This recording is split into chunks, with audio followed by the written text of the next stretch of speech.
So today we will be completing the rectifiers.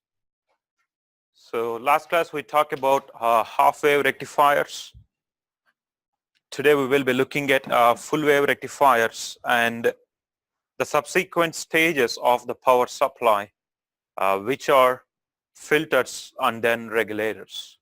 So remember that the power supply consists of a transformer, half or a rectifier, whether it could be full wave or half wave. After that, it's going to be a filter, and then it's going to be a regulator. So last class we looked into half wave in terms of the how half wave can behave, right? So remember that the half wave rectifier uses how many diodes? So the half wave rectifier uses a one diode, whether you are using in conjunction with a transformer or without transformer. Full wave rectifier, there are two different types of full wave rectifiers are available. Not on the canvas. The full wave rectifiers too, there are two types of full wave rectifiers. Again, if you have your formula sheet handy, take a look at it. One is called as the center tapped full wave rectifier.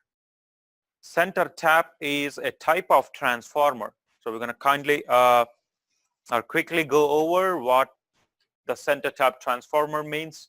But it is a transformer, but there would be three terminals at its output rather than two terminals. Remember that the transformer has a primary and secondary. Secondary side, we have only two leads. But in the center tap transformer, the secondary side will have three leads coming out. Another type of full wave is a bridge rectifier. The advantage of a bridge rectifier is it doesn't require a center tap transformer. But if you don't want to use a bridge rectifier, then you must need a center tap transformer. Usually center tapped are bulky transformers compared to traditional transformers. So in most of the applications, a bridge is mainly used when it comes to the full wave rectifier.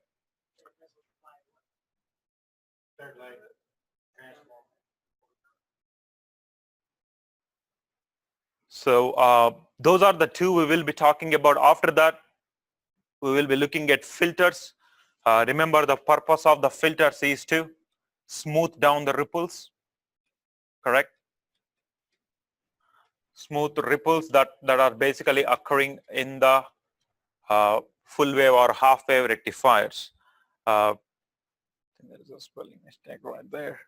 So remember that rectifiers will give you, for full wave, this is how the signal shape would be.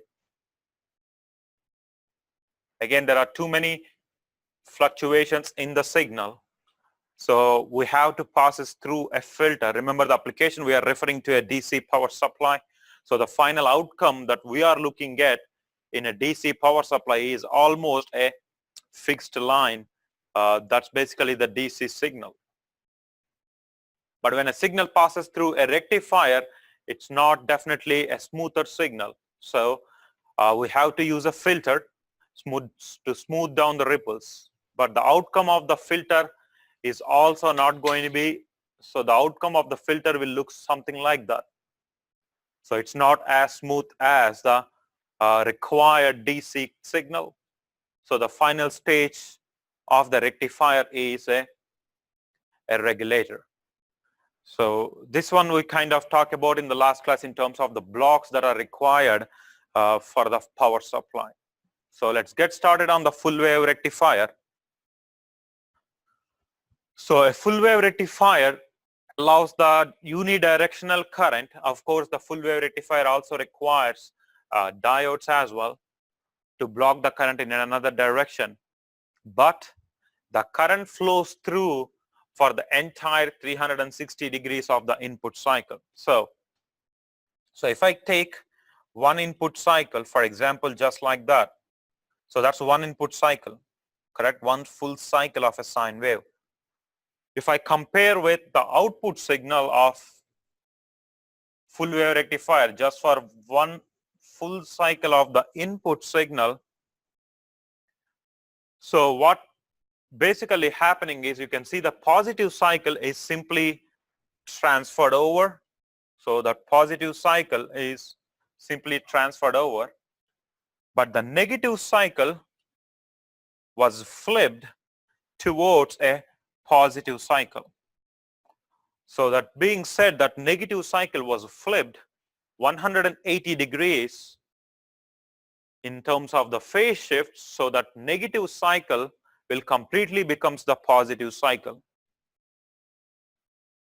So that's why it said that the load will have a current for the entire duration of the 360 degrees. Whereas remember that half wave is only 180 degrees, right? And also another major difference in terms of is the frequency. Full wave rectifier frequency will double the input signal frequency. So if you're feeding in a signal with 60 hertz frequency, the resultant signal frequency will be 120 hertz, because you have the two of the same peaks coming over. So that's basically double the input signal frequency. Whereas in half wave, the frequency will be the same. In a half wave rectifier, if you feed in 60 hertz, you will get a 60 hertz. But in a full wave, remember that frequency is the repetitions. Here you get twice repetitions of the same signal. That's why the frequency is double. Frequency is the number of cycles a second, right? So Again, when you say number of cycles, that's in perception to a sine wave. If you say number of frequencies, a number of cycles per second, a cycle is a positive, one negative, that's a perception to a signal that has a both positive and negative. But frequency is about the repetitions. So how many times the signal is repeated itself. In here, you can see this signal is repeated from here to here, correct? And the same signal is repeated from there to there. But here, the repetitions are what? So the cycle just becomes the positive side. Yeah, it's only, yes. That's just a repetition. So here you can see, But it's taking negative. so within the same given time, there are two repetitions here within the same given time. As opposed to a single full cycle of a sine wave, there is only one repetition of the entire signal over. You won't Yes. see that after it goes through the regulators and the filters, right? Yes, you will only see the, of course, you will only see this signal right at the outcome of the rectifier. But remember that once it passes through the filter or regulator, it almost looks like a DC. You may observe after the filter, but you need to use a AC coupling and you need to lower the volts per division a lot. You can observe the frequency after the filter stage, but not in a DC coupling. So DC coupling, you're not going to see the ripples because remember that if you use a DC coupling on an oscilloscope, right, the signal only be visualized.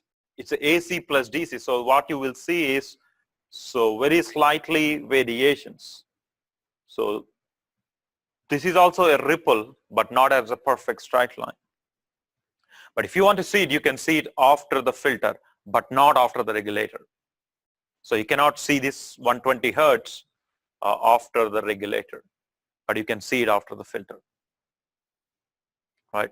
So those are the two major differences is in terms of the frequency. Again, this is the key to the full wave rectifier operation. And it's one of the reasons why full wave rectifier is widely used compared to the half wave rectifier, because it heavily helps in the filtering stages. Again, I will talk about this one little later on, why full wave rectifier is preferred. Again, the reason is because its frequency is 2 times the input signal frequency. That's why full wave rectifiers are preferred over half wave rectifiers. but you're not going to see that reason until we talk about the filtering stages. So it helps the signal in the filtering stage. So as you can also observe, the average voltage is 2 times the, if you compare V average for half wave and full wave rectifier, so take a look at your formula sheet for half wave, it's only V peak out over pi, correct?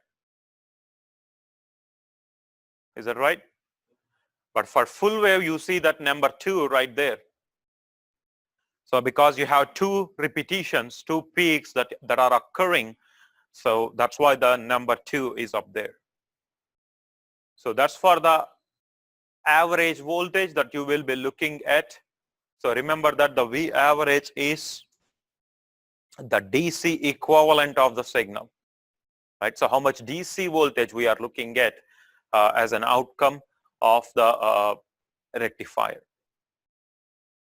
So these are the things that we are observing after the full wave rectifier. So we are observing how the signal will be flipped 180 degrees, especially the negative cycle.